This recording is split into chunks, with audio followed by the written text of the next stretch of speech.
Hello everyone, I welcome you all on my YouTube channel Historia Express.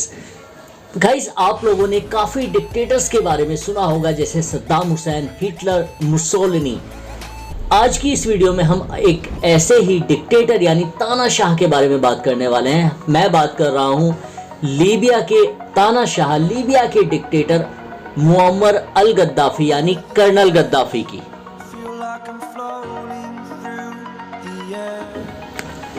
Colonel Gaddafi का पूरा नाम था Muammar अल Gaddafi और इनका जन्म 7 जून 1942 को लीबिया के सिरते शहर में हुआ था।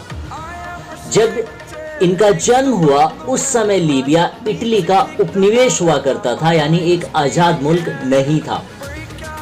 1 सितंबर 1969 को विद्रोहियों की लीडरशिप में लीबिया से उस समय के राजा इदरीस की सत्ता को उखाड़ फेंका गया और कर्नल गद्दाफी ने सन 1969 में लीबिया की सत्ता संभाली। उन्हें कर्नल गद्दाफी के नाम से जाना जाता था। कर्नल गद्दाफी ने लीबिया पर कुल 42 साल यानी 42 इयर्स राज किया, जो कि अपने आप में एक रिकॉर्ड है और वो किसी भी अरब देश में सबसे अधिक समय तक राज करने वाले तानाशाह के रूप में जाने जाते रहे। कर्नल गद्दाफी ने अपने देश में अपने आप को क्रांति का पथ प्रदर्शक यानी डिमॉन्स्ट्रेटर ऑफ रिवॉल्यूशन और राजाओं का राजा घोषित किया हुआ था।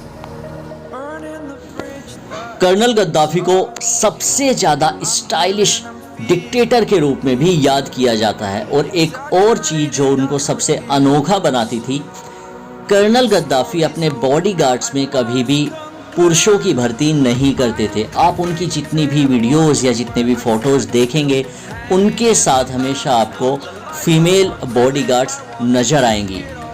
हमेशा फीमेल बॉडीगार्ड से घिरा रहने वाला यह तानाशाह अपने आप में अनोखा था।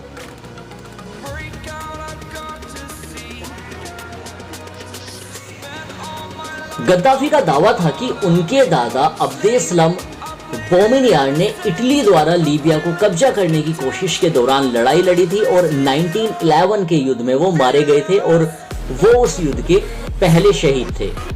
गद्दाफी ने 1952 के आसपास मिस्र के राष्ट्रपति गमल अब्देल नसीर से इंस्पिरेशन ली और 1956 मऊ इजराइल विरोधी आंदोलन में भाग भी लिया। मिस्र में ही उन्होंने अपनी पढ़ाई पूरी की और 1960 के शुरुआती दिनों में गद्दाफी ने लीबिया की सैन्य अकादमी में प्रवेश लिया, जिसके बाद उन्होंने यूरोप में अपनी एजुकेशन कंप्लीट की और जब लीबिया में क्रांति हुई तो उन्होंने लीबिया की कमान संभाल ली। गद्दाफी के विरोधियों का कहना है कि कर्नल मुअम्मर गद्दाफी भी राजा की तरह खुद को लीबिया का सर्वे सर्वा समझने लग गए थे और उन पर यह भी आरोप लगे कि करप्शन के जरिए गद्दाफी ने बहुत सारी दौलत बटोरी और विदेशी बैंकों में उसको जमा किया। ट्यूनीशिया देश में हुई पॉलिटिकल रिवॉल्यूशन यानी राजनीतिक क्रांति ने गद्दाफी की जड़ों को भी हिलाकर रख दिया। ट्यूनीशिया के बाद मिस्र में प्रदर्शन हुए और वहां होस्नी मुबारक को जाना पड़ा। मोरक्को के राजा ने भी अपनी जनता के गुस्से को भांपते हुए जनमत संग्रह कराया। गद्दाफी अपने देश की जनता का मोड़ नहीं भांप सके और अरब की एक क्रांति की भेंट चढ़ गए।